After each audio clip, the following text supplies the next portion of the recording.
Nesse momento, eu queria que você esquecesse um pouco Raquel, esquecesse um pouco Jacó e focasse no rebanho, sentado, deitado à beira do poço, e os 3 pastores embaixo de uma árvore, parados, esperando chegar os demais rebanhos para poder remover a pedra, para poder alimentar e dar de beber aquelas ovelhas.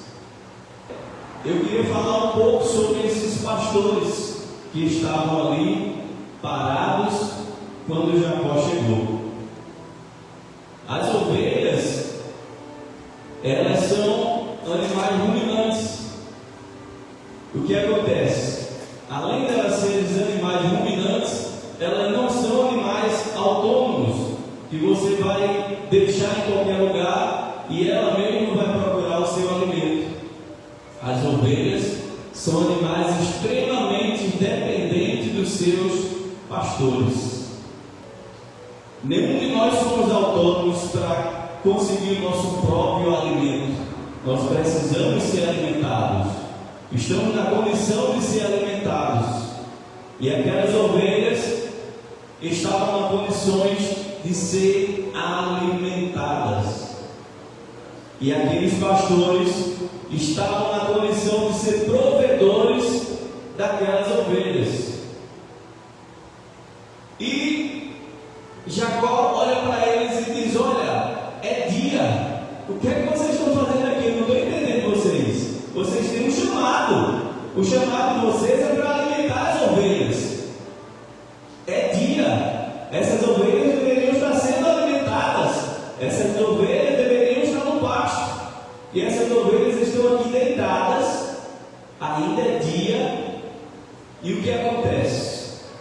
Quando a ovelha ela fica no pasto até a última hora do dia, quando o sol se põe e as ovelhas são recolhidas, as ovelhas elas vão ruminar aquela comida que elas comeram durante o dia, e à noite elas vão fazer esse processo de ruminação e vão continuar se alimentando.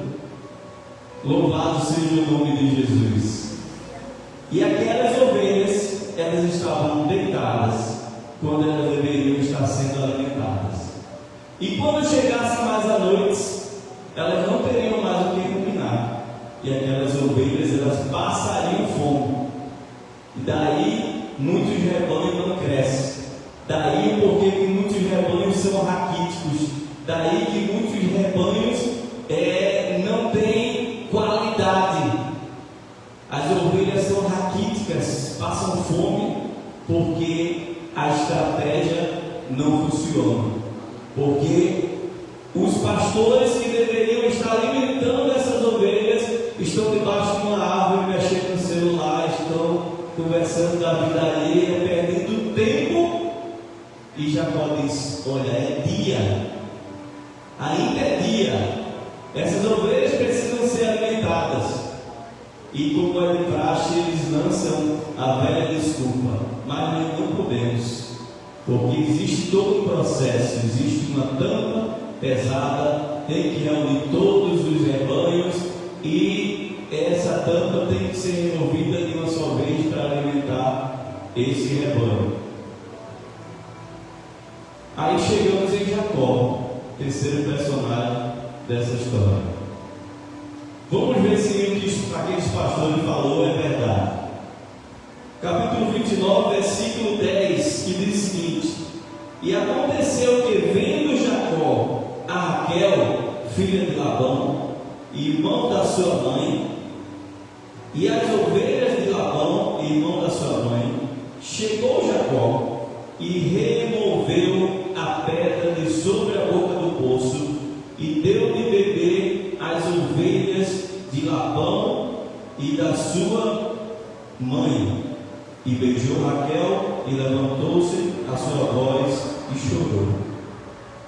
Então Jacó, quando viu Raquel, Jacó removeu a pedra e começou a dar de beber às ovelhas.